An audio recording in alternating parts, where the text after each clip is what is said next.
Welcome to the weekly recap. I'm Laura Light.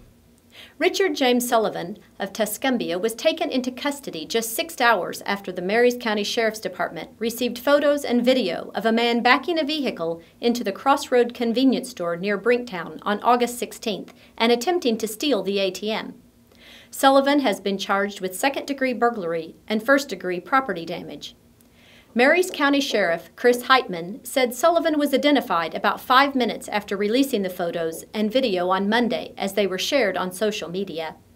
Heitman said he anticipates charges being filed in Phelps and Miller counties as Sullivan allegedly broke into businesses in those counties as well.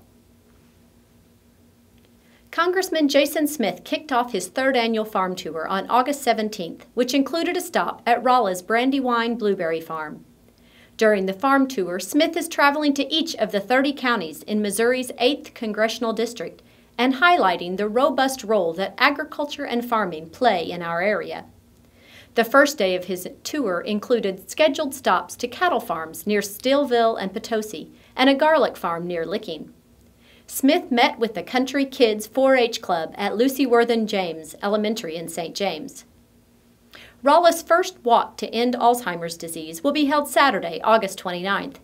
One participant, Diane Sherrill, is inspired to volunteer because she lost her 78-year-old father, Marion Winter, to the disease this past March after a 7-year battle.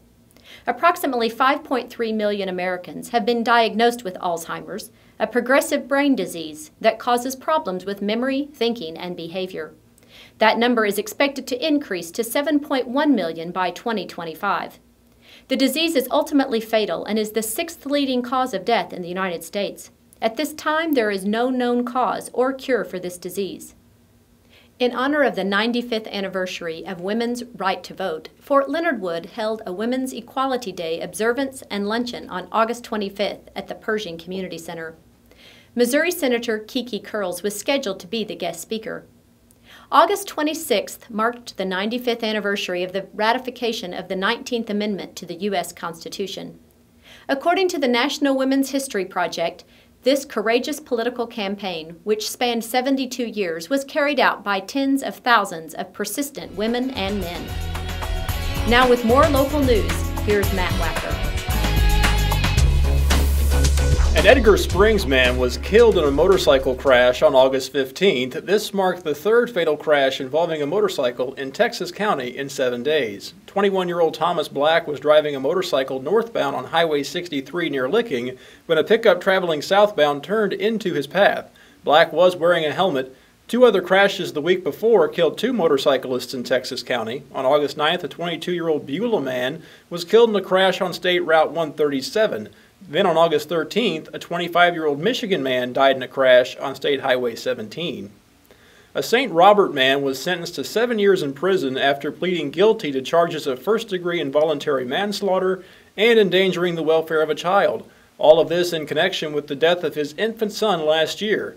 Jeremiah Jennings pled guilty in Phelps County Circuit Court following a change of venue from Pulaski County. Jennings' 4-month-old son Brighton was found dead in a St. Robert apartment last October. Jennings was intoxicated when he placed the child in an adult bed on top of a comforter. The child suffocated. A Hollister man is behind bars and charged with domestic assault after attempting to drown his girlfriend in the Merrimack River. Witnesses told police that a group of individuals were floating down the river when the victim and her boyfriend began arguing. It was shortly thereafter when 32-year-old Nathan Mitchell began pushing the woman's head underwater and holding it there.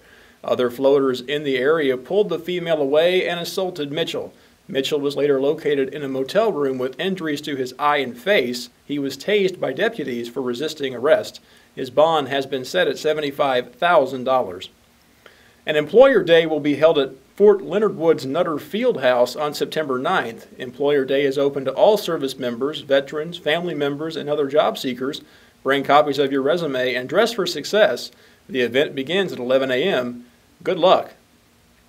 Last week, in the season premiere of our Ozark Conference Game of the Week, the Lebanon Yellow Jackets defeated the Rolla Bulldogs 38-14, thanks to a strong rushing attack and timely passing from quarterback Luke Winfrey. This week, our crew will be in Rolla for their home opener against the Kickapoo Chiefs. Kickapoo is coming off a big 32-point victory over Parkview. The game starts at 7. We hope you'll tune in. From all of us here at Local 6, thanks for watching the weekly recap.